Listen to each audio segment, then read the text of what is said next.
Hi అండి, welcome to సంధ్యా జున్ను vlogs. చిన్నపిల్లలు వాటర్ బాటిల్ స్కూల్కి తీసుకెళ్ళినప్పుడు నోట్లో పెట్టుకొని తాగుతారు కదండి. అవి రోజు మనం స్క్రబ్బర్తో లోపల పెట్టి తోమలేము కదా. దానికి నేను ఒక చిన్న టిప్ చెప్తాను.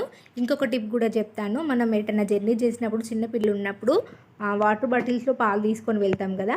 అవి క్లీన్ చేయాలంటే చాలా ఇబ్బంది అవుతుంది. లోపల మరకలు కూడా అవుతాయి. ఎంత క్లీన్ చేసినా స్మెల్ మాత్రం పోదు కదా. వీటి కోసం నేను 2 టిప్స్ చెప్తాను. పాల బాటిల్ ఉంటుంది కదా, అందులో మనం ఇంట్లో రైస్ ఉంటాయి కదా, కొంచెం వాటర్ పట్టుకొని అందులో కొంచెం రైస్ వేసుకొని కొంచెం సర్ఫ్ వేసుకోవాలి. సర్ఫ్ వేసుకొని మంచిగా షేక్ చేసుకొని క్లీన్ చేసుకోవాలి.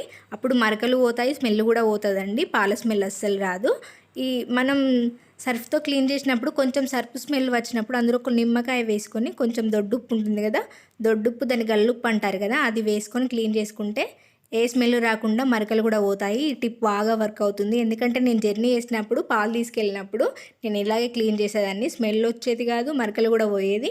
ఇంకోటి, పిల్లలు స్కూల్కి తీసుకెళ్తారు కదా వాటర్ బాటిల్, అది నోట్లో పెట్టుకొని తాగినప్పుడు అవి కూడా స్మెల్ వస్తాయి, కొంచెం నీసువాసనలాగా వస్తాయి కదా. అప్పుడు దొడ్డుప్పు ఉంటుంది కదా, దొడ్డుప్పు కొంచెం ఒక నిమ్మకాయ పిండుకొని మంచిగా వాష్ చేసుకుంటే స్మెల్ రాకుండా నీట్గా క్లీన్ అవుతాయండి. ఈ టిప్ చాలా బాగా వర్క్ అవుతుంది. ఎందుకంటే నేను యూజ్ చేసే టిప్సే మీతో షేర్ చేసుకుంటున్నాను. ఈ టిప్ మీకు నచ్చితే ఒక లైక్ చేయండి. ఇందులో మీకు ఏ టిప్ నచ్చిందో కూడా కామెంట్ చేయండి. ఈ వీడియో మీకు నచ్చితే లైక్ చేయండి. ఇలాంటి మంచి ఇన్ఫర్మేషన్ కోసం నా ఛానల్ సబ్స్క్రైబ్ చేయండి. Thanks for watching my video.